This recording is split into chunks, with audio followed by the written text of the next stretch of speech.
So it's 2025 and Taylor has achieved her ultimate aim, owning all of the music that she has ever made. It's something that she's been fighting for her whole career, and to understand where she is now and how happy she must be, we have to go back to that first contract she ever signed with Big Machine Records circa 2005. At 15, she signed a deal with Big Machine, and it felt like the beginning of her career, but it quietly gave the record label control of everything she would make for the next decade. For quite a few years, this wasn't a major problem, and she was close with the record label's owner, Scott Borchetta. She released her debut self-titled album at just 16, and shortly after that, when she was 18, she released the album that would begin to rocket her into big-time success.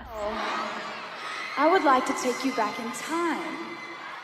Love Story went to #1 pretty much everywhere around the world, and this was basically the start of Taylor's reign. However, when a new era starts, another one ends, and 2010's Speak Now was her last purely country album. But in 2023, she'd resurrect it on the biggest tour of all time, announcing it on stage with ex-boyfriend Taylor Lautner. Let's rewind.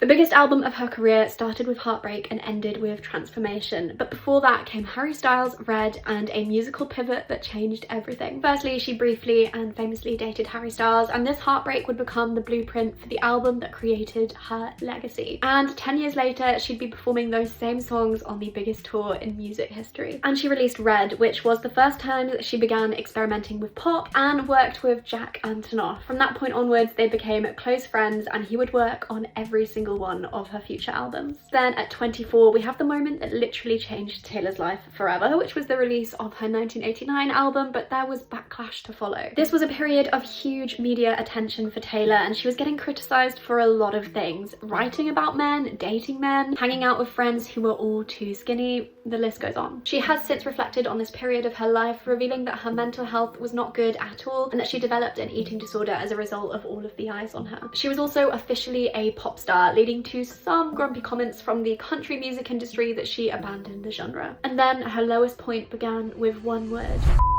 It came from Kanye West. It set off a global backlash, but the real twist? The footage was fake. So to make a long story short, Kanye released a song where he called Taylor a insinuating that he made her famous. Taylor then spoke out against these lyrics. Then in response, Kanye released a recorded phone call which seems to suggest Taylor agreeing to the lyrics. Years later, it would be proved that this video was actually edited and that Taylor never did agree to those words, but this would come far too late. The internet turned against Taylor and she became the subject of a worldwide non-stop bullying campaign. She retreated from the industry and the media. Recently, she's reflected on that time, saying that the album Reputation, which was written about those awful years, was like the response of a wounded animal lashing out. The album was a smash, I mean, she is Taylor Swift after all, and led to a sold-out stadium tour, and then once again, the public's treatment of her began to change. Her old record label sold her masters to her worst enemy, and she found out with the rest of the world. In June 2019, Taylor found out that Scott Borchetta had sold her masters to Scooter Braun. Taylor said he was a man whose incessant manipulative bullying had really affected her. She was shocked and betrayed by the sale and felt as though her goal of owning her masters was now pretty much unachievable. So she announced that she would be re-recording her first 6 albums and calling them Taylor's versions, meaning that she would technically own them. Taylor Swift was back. And the American Music Award goes to. The Grammy goes to. And the Grammy goes The VMA goes to. Taylor Swift. Taylor Swift. Taylor Swift!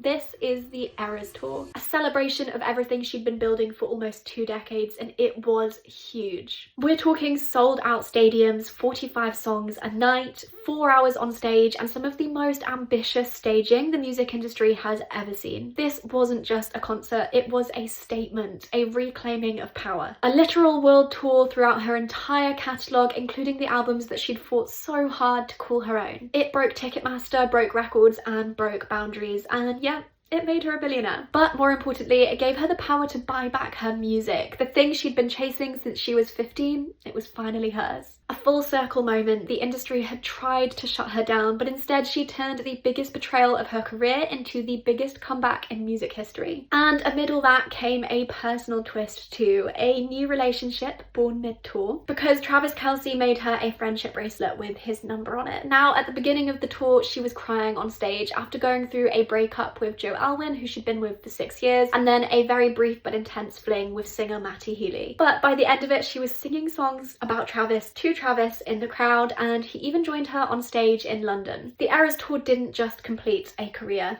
it healed a person.